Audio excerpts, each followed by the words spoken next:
GangRadio.com. Take over. Last mission. Final boss mode. Word, man. Like, I gotta offer a little more meat in them sandwiches. Exactly. There's a bodega down the street, nigga. Yes, and speaking about the other bodega down the street, we do, of course, across the street, if you want to be all specific and whatnot, we have another card that we want to preview. That's coming next week. I think this card has a lot of its eyes on it for a lot of different reasons, or a different windy road ass reason. Of course, the fight I'm referring to is Tony Harrison and Jermell Charlo 2, the rematch.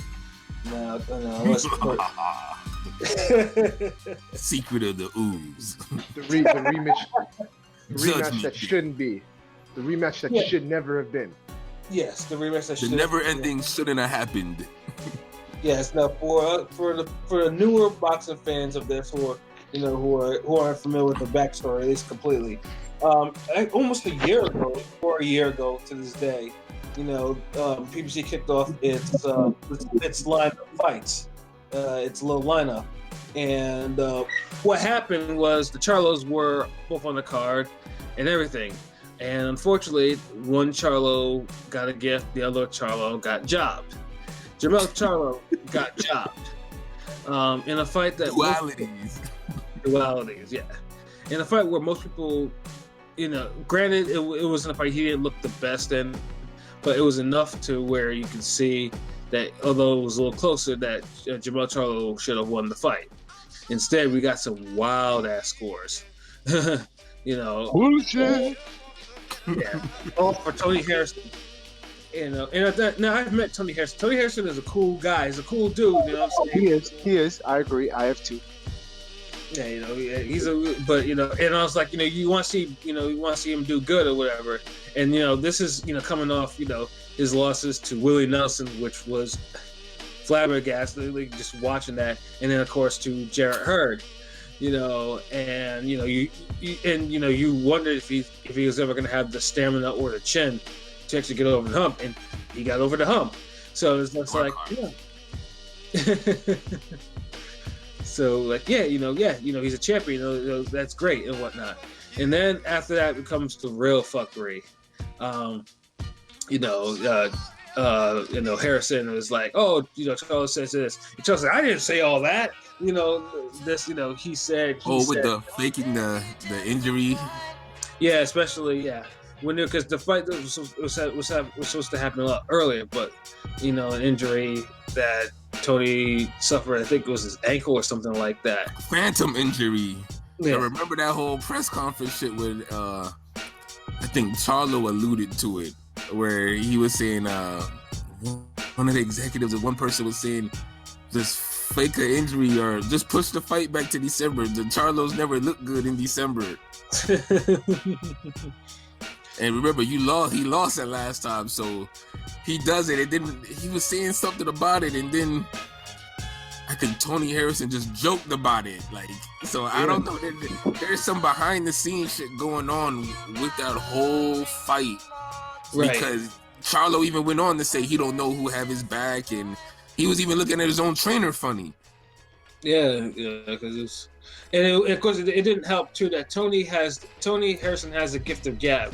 Dude has a mouth on him, and it didn't help that literally at every turn, face-offs, interviews, summoning this dude to no end.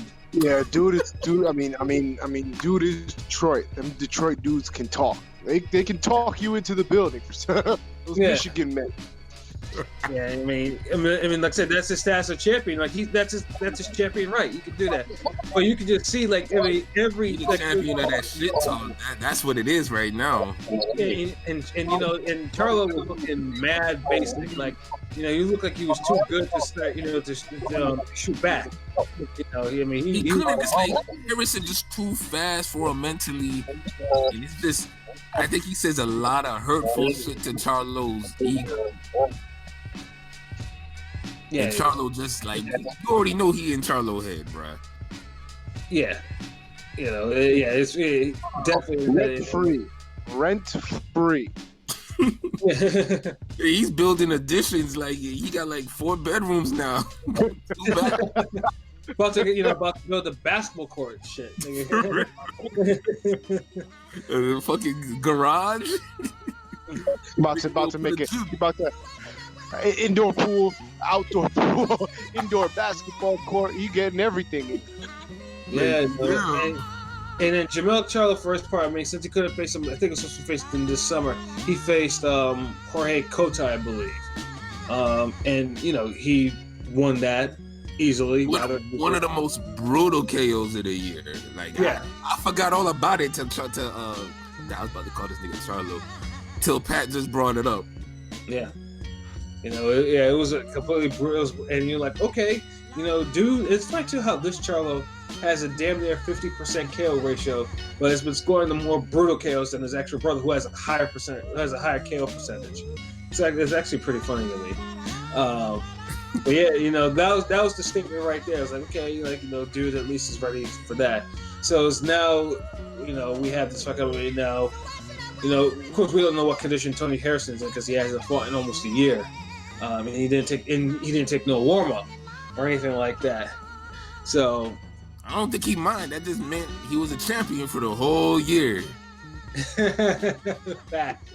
Yeah, I mentioned it too. I was like, and I think dude just wants to actually make it to a year as champion just to say that he did it before he is like I wouldn't be surprised. Like, honestly, I think he's gonna lose this rematch. He's gonna lose brutally. He's gonna get clipped hard. Yeah, and that's the funny thing too, because Tony Harrison is the harder puncher between these two, but he did. I guess take the punches good though, so he ain't the harder puncher.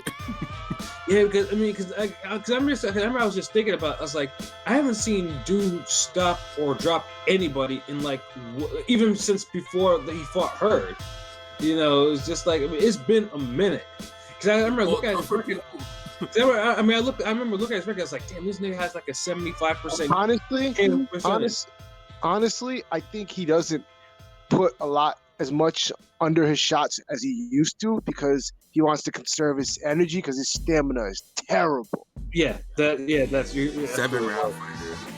Yeah, he he throws some hard shots, but like he does a lot more pitter patter than he used to because I think he realized his stamina is bad. So I mean, he did the guys he's faced, the top guys don't really have that chin. So if they can take his punches, you know what I'm saying, and then after 6 rounds he's SOL. Shit out of luck. Because I remember, the thing too, I remember he did this shit to fucking when he fought I forgot this nigga's name already. Damn, I forgot this nigga's name. I had him in my mind right now. Shea Smith. There we go. Oh, God. Yeah, I was like, he did. I was like, come on, like you should tear Shea Smith apart. And he did it, and he damn near almost lost that fight. So it was just like, so it's just like the level where Tony Harrison is operating at, it's still questionable.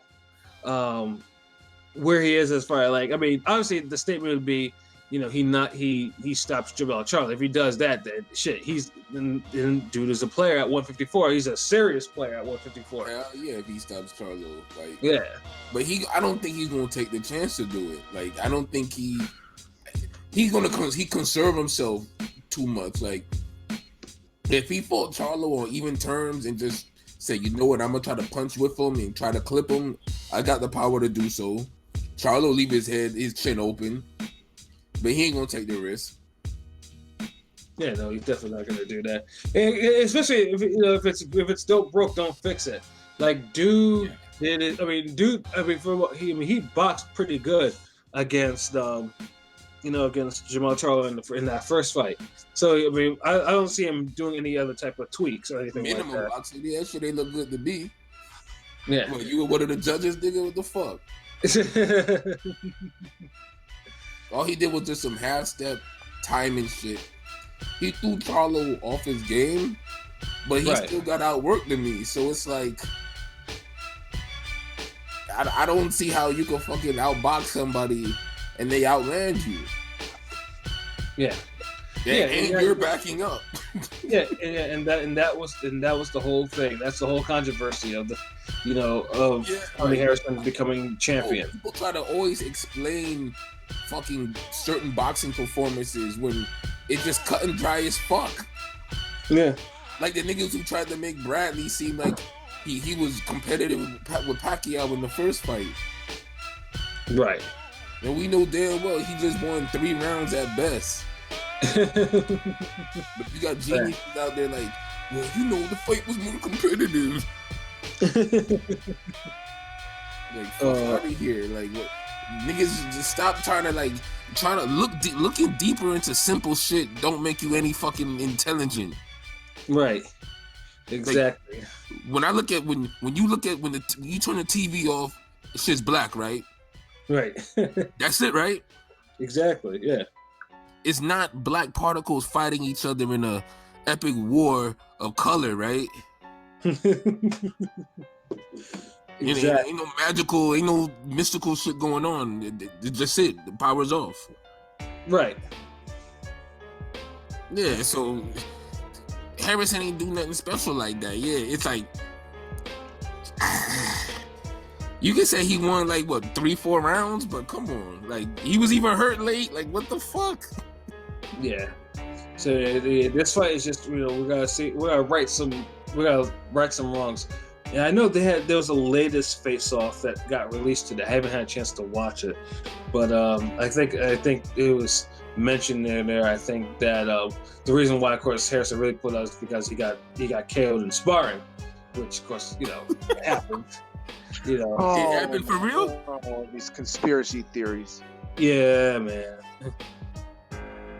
Damn. So I mean, I guess that was smart on his part. He knew he wasn't ready.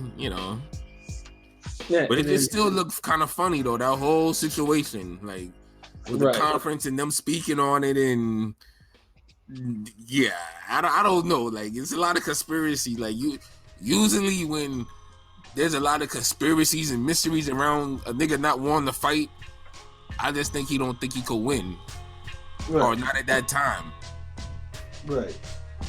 And honestly, I like you said, I see Charlo actually, setting the record straight. I mean, honestly, I see Harrison getting finished probably before round 5, I would say. I mean, maybe a bold prediction, but I just think Harrison's gonna get KO'd. Yeah, I think he's gonna get KO'd, but this one of those fights. See, Jermell fights so fucking angry, where all he has to do, if he would just box and let everything come to him, he would get guys out and he wouldn't look all frustrated and be struggling and missing. But instead, he kind of just does, he loads up on 1-2s and he hopes to just fucking catch you. Mm-hmm. Yeah, he walks you down a little bit, but it's like you could feel his aura through the fucking TV screen, like.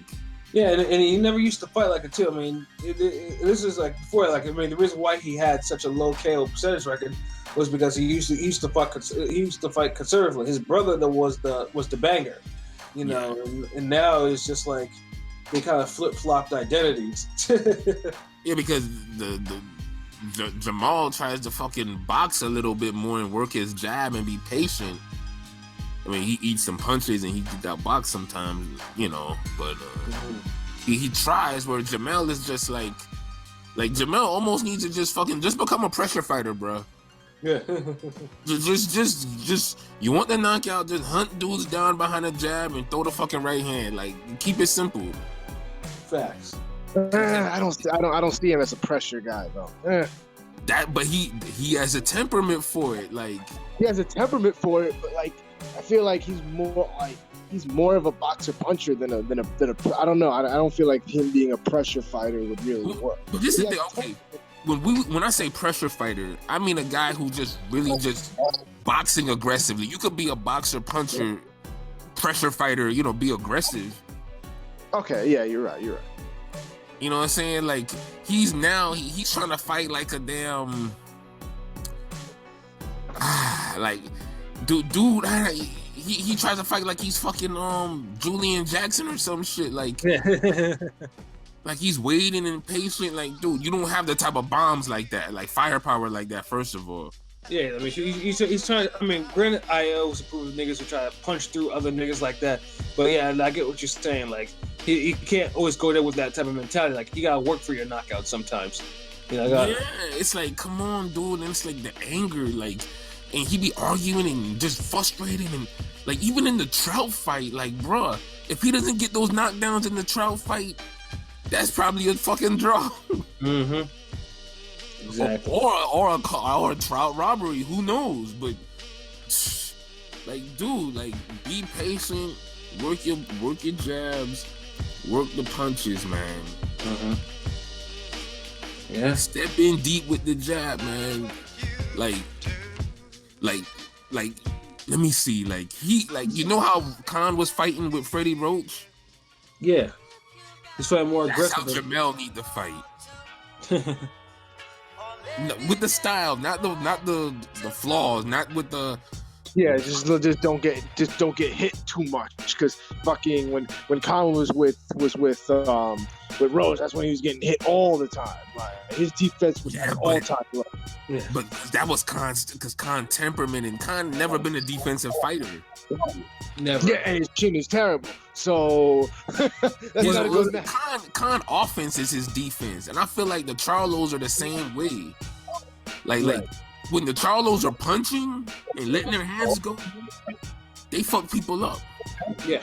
But when they're sitting and waiting and trying to box and they looking at you and stargazing and shit, that's when they get lit up. Yeah. Hogan was lighting up fucking Big Charlo the other day. Yeah. Oh, yeah, fucking and Harrison wasn't even putting hands like that throughout the fight on Jermell in the first fight. Everything was like a jab or one punch or something. Well, I timed him. Yeah, which is the whole reason why people say that Harrison didn't win the fight. Yeah, so y'all want to remember good fucking timing in a fight?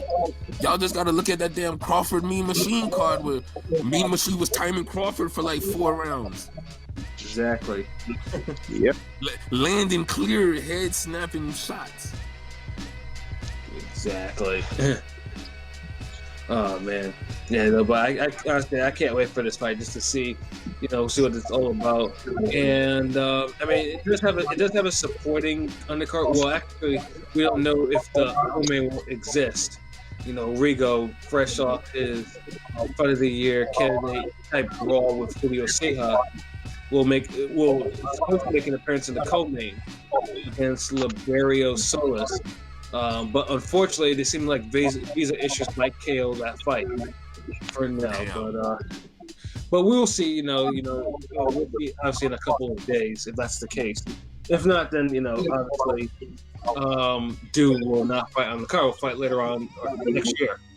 And then we have another prospect, F.A. Ajaba, who will be fighting on this card as well as part of the opener, I believe. So, okay, that's a guaranteed fade. Yeah. So yeah, I mean, it should be definitely a decent card to watch. This on Fox or what? Showtime or what? FX1 or what's up? It's on. I want to say Fox. Regular ass Fox. They opened the budget for Fox. Damn. What's? Oh, I guess because y'all put part 1 on Fox, so y'all may as well put part 2 on Fox. Facts. Yeah, we didn't need a Wilder Ortiz situation. Niggas like, you know what? Let's give them something that they already paid for. Here, let's give them that. Okay, yeah, cool. All right, let's come back a couple years later. You know what? Let them pay more for this now. But won't it be the same thing? Yeah, who cares? I mean, hopefully that's not the case with Charlo. He need to get the fucking knockout so we could get a fucking Herd fight or a J-Rock fight or whatever the fuck fight at 154. Yeah, you know, get his belt back, and then like I said, 154, like I said, is now one of boxing's premier divisions, and we don't want to have any hold up in there, like, you know. Yeah, like it's too many fucking spin-offs that don't go nowhere. Like, bruh, like I'm tired of these fucking.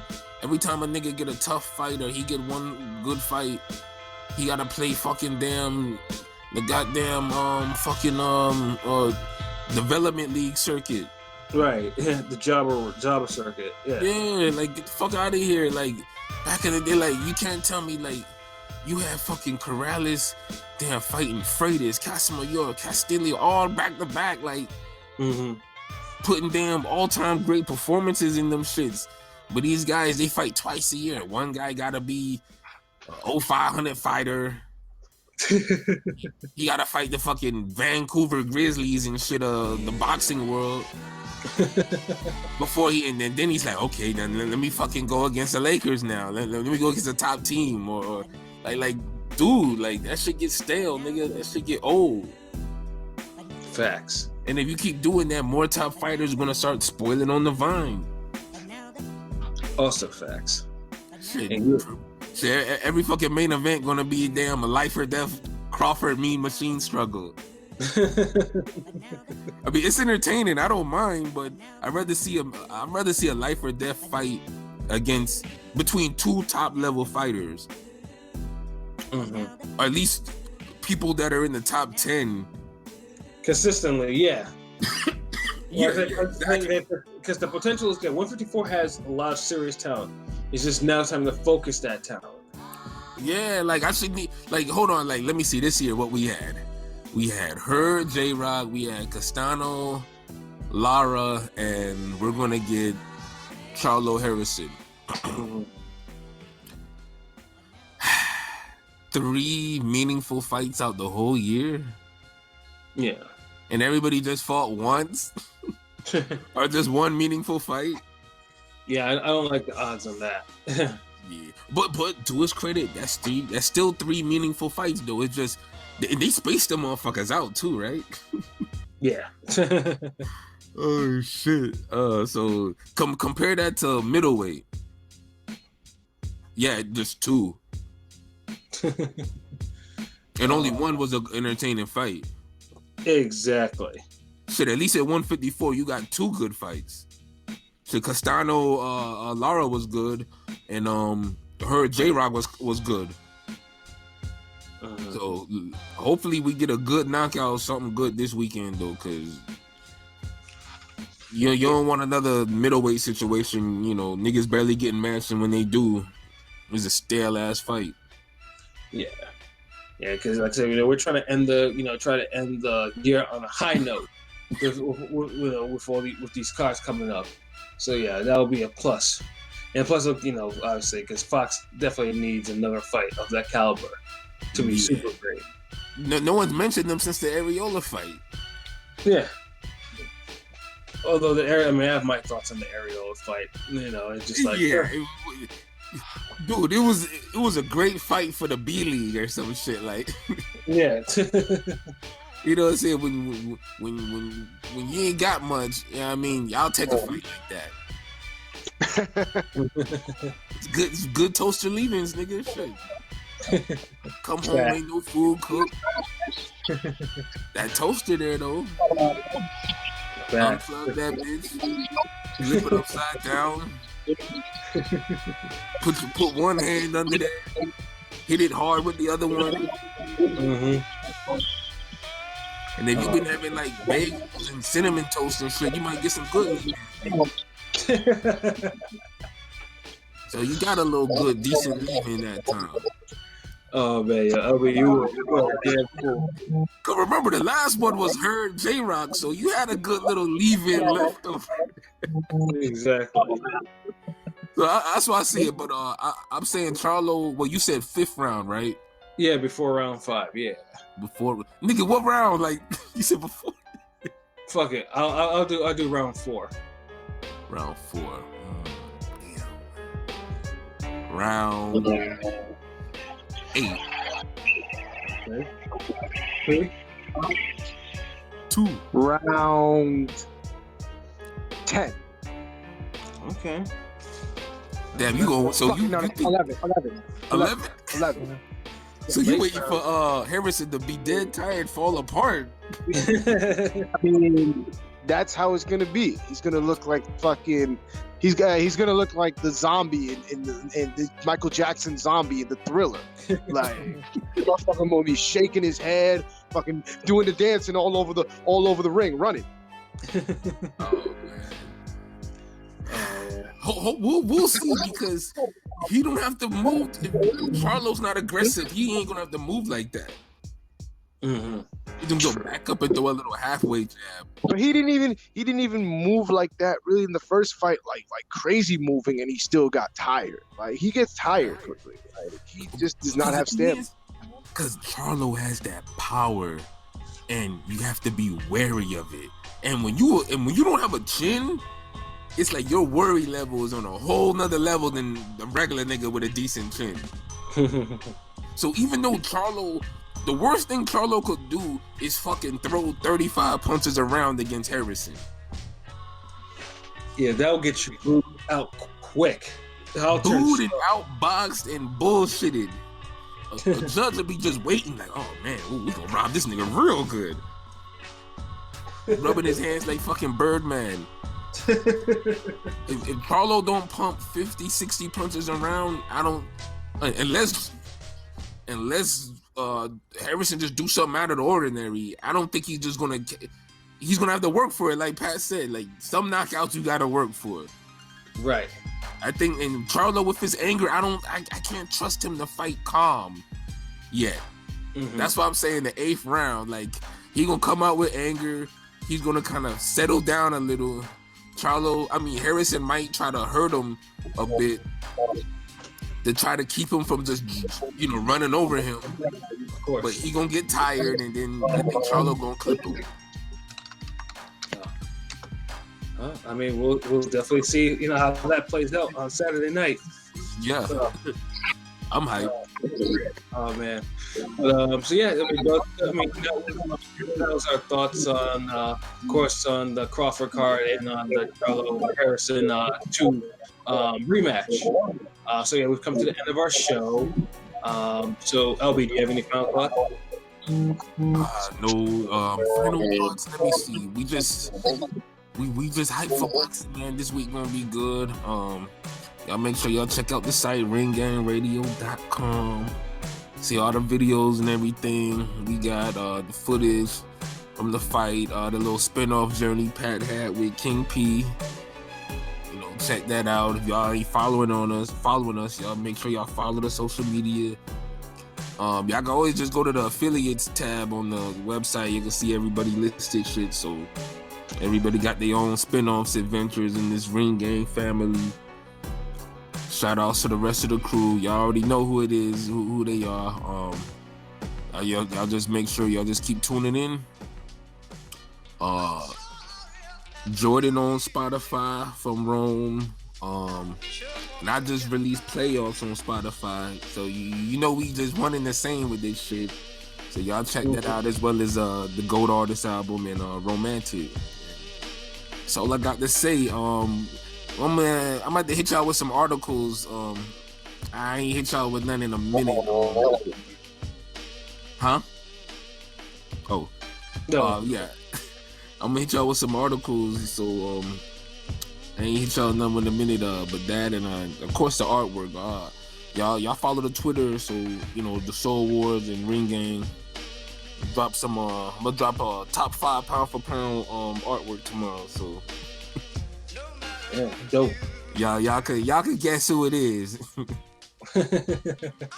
he ain't having struggle fights with them jobbers. I'll tell you that. Hint, hint.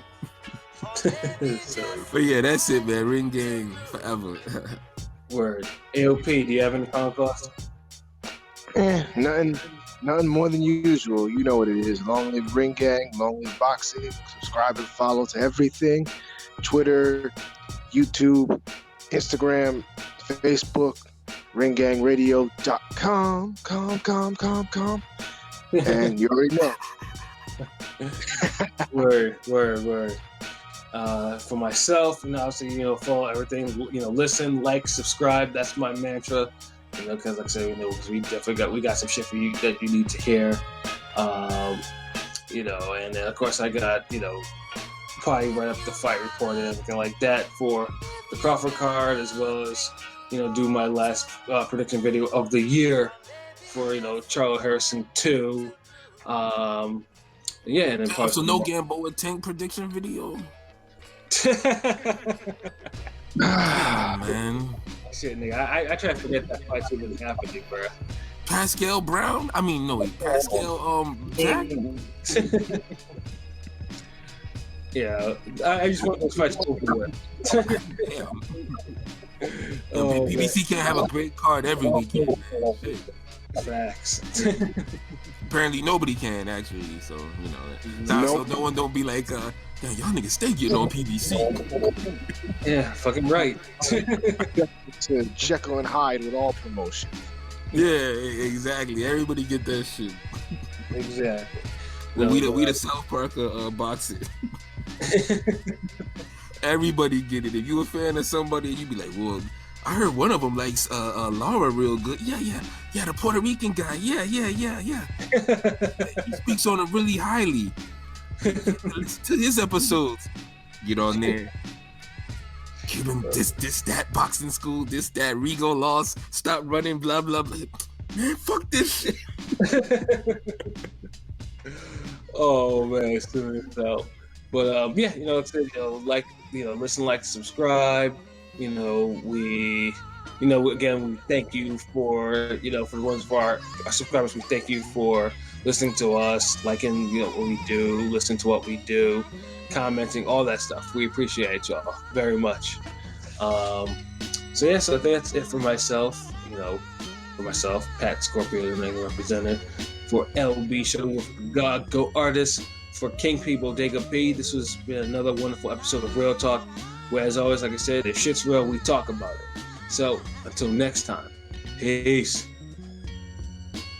Fuck.